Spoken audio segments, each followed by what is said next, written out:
2019년 10월 2일 최병목의 팩트 시작하겠습니다. 자, 조국 사태가 진전이 되면서 사실은 한간에서 제일 큰 궁금증은 문재인 대통령이 그리고 여권 실세들이 왜 이렇게 조국 장관 한 명을 감싸고 돌까? 이런 점이었습니다. 왜 그랬을까요?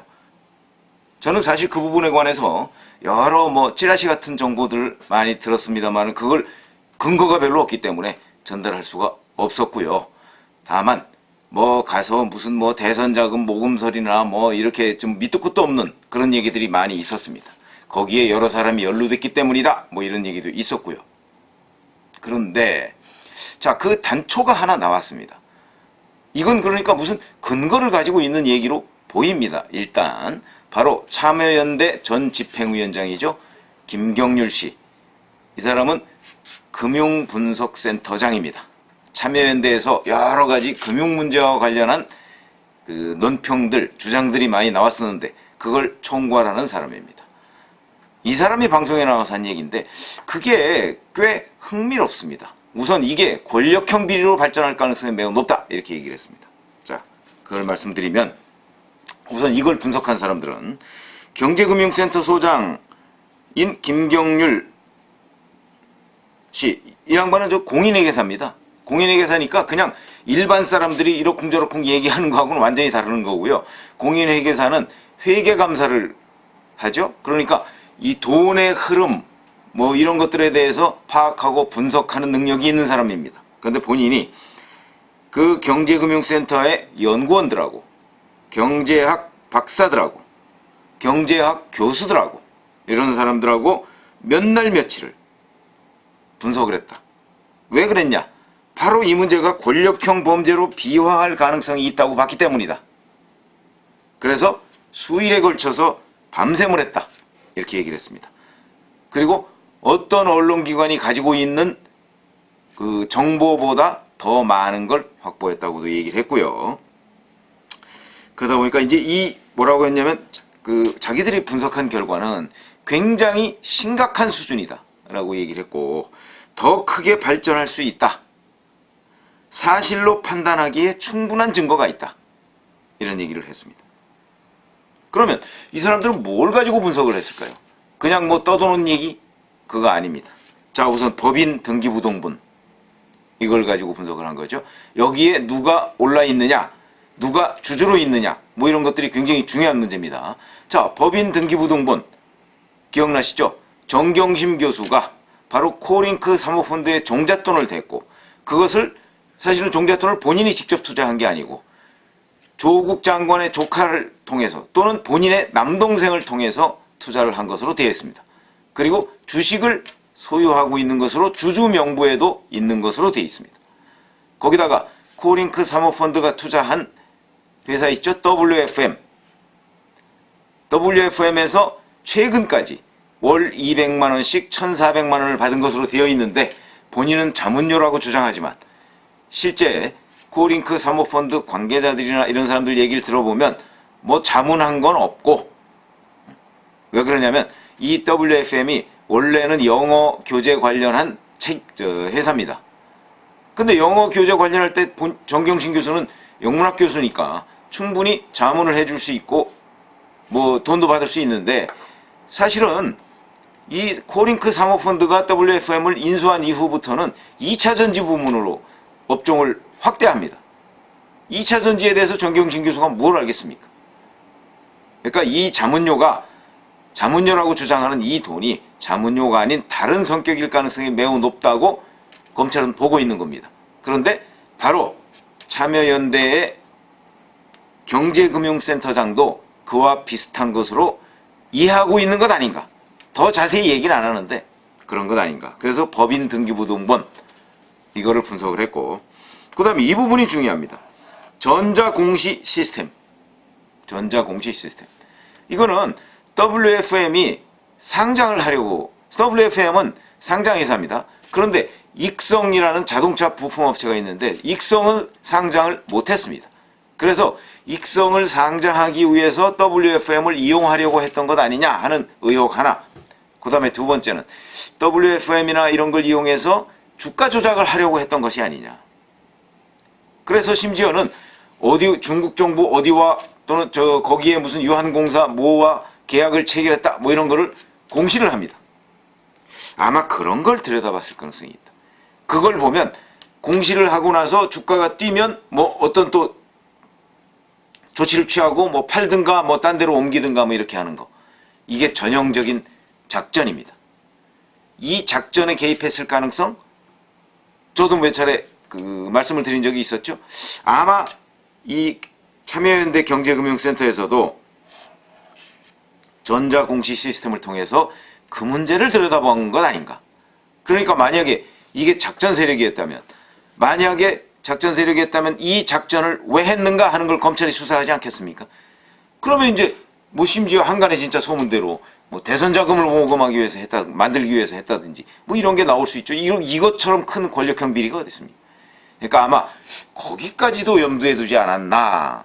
그건 뭐 아직 팩트로 드러난 건 없습니다만 권력형 비리로 발전 가능성이 있다고 이렇게 경제금융센터장이 얘기를 한 걸 보면 아마도 이 부분까지도 의심했던 것이 아닌가 본인들은.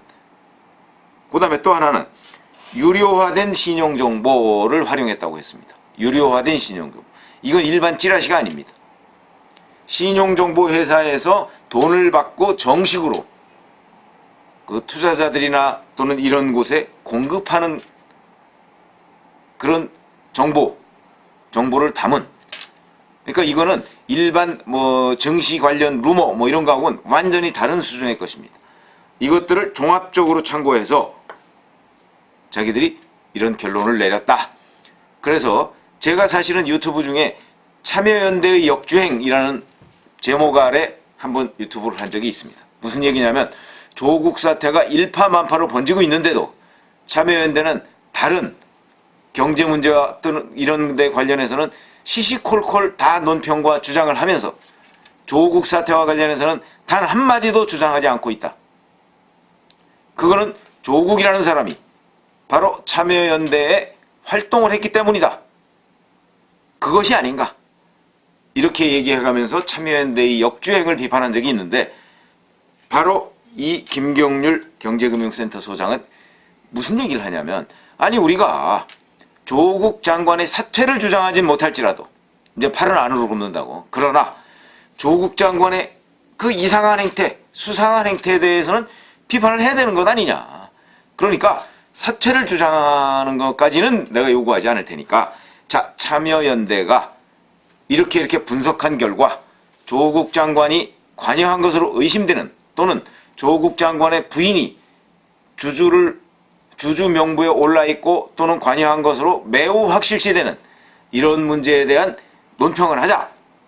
이런 식으로 이 김경률 경제금융센터 소장이 주장을 했는데 이것조차 받아들여지지 않았다는 겁니다. 그래서 사실은 이 김경률 소장이 자기 페이스북에 이러저러한 얘기를 거의 욕설도 상당히 섞어서 얘기를 했습니다. 그것이 파문을 일으켰고 그것이 바로 어제 방송에서 김경률 소장이 나와서 설명을 한 그런 부분입니다.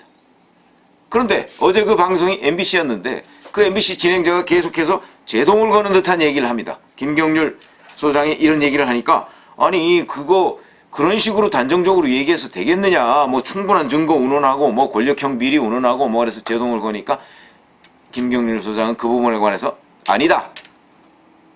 잘라 말했습니다. 아마 전문가적인 식견이다 이렇게 생각을 하는데 그러면서 이렇게 얘기했습니다.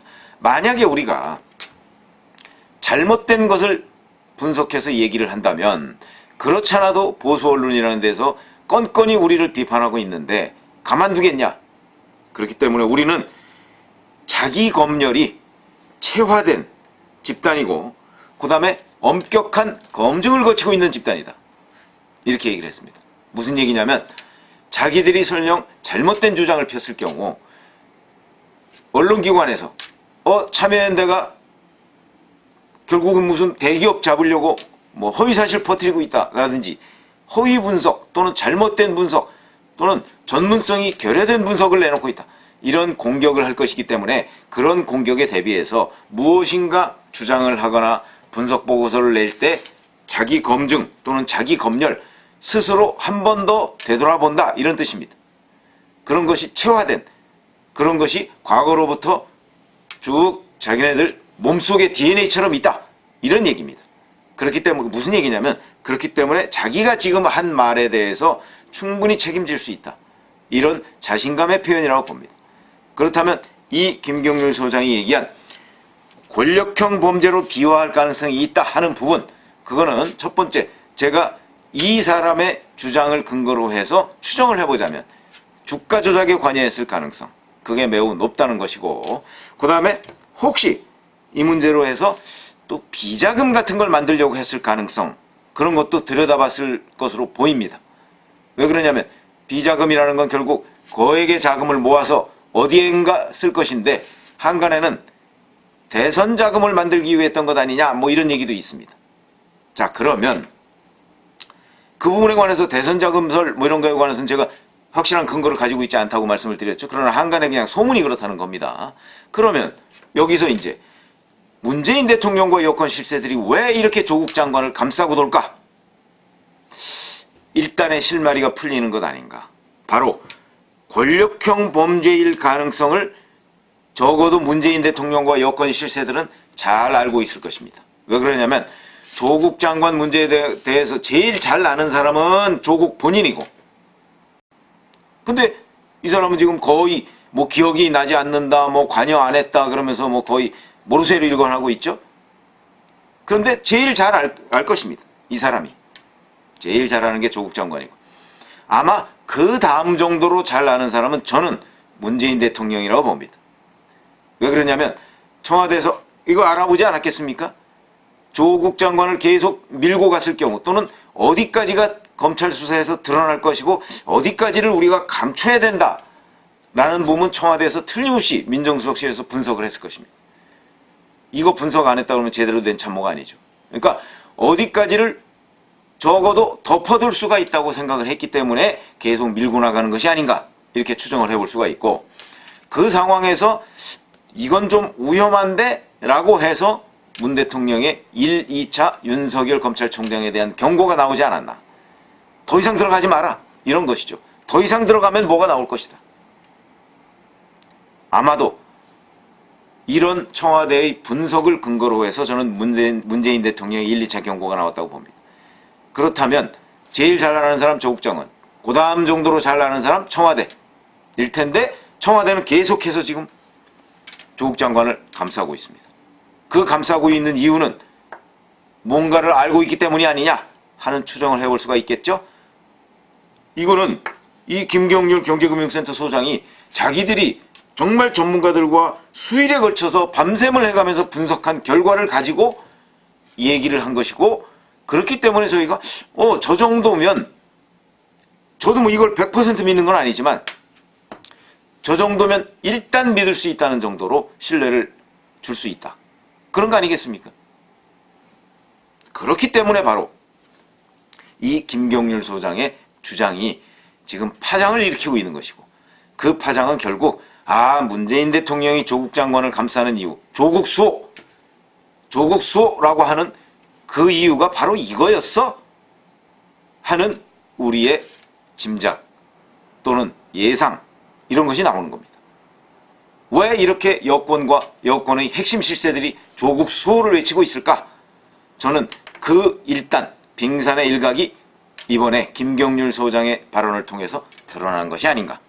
이 부분은 앞으로 검찰 수사도 어찌 보면 이 김경률 소장이 경제학 박사나 연구원이나 뭐 경제학 교수나 이런 사람들과 함께, 이런 사람들은 뭐 관계 분야의 전문가니까 이런 사람들과 함께 분석했다는 그 분석 결과와 아마도 일치할 가능성이 있지 않을까. 그렇게 된다면 윤석열 검찰이 결국 권력형 범죄의 냄새를 맡은 것이 아니냐, 이렇게 짐작을 할 수가 있는데, 윤석열 검찰 지금 중반 내지는 중후반 정도로의 그 수사 단계에 들어가 있는 것으로 보입니다. 조금만 더 기다리시면 아마도 김경률 소장의 분석 결과와 비슷한 결과가 아마도 나오지 않을까, 이런 생각이 얼핏 듭니다. 감사합니다.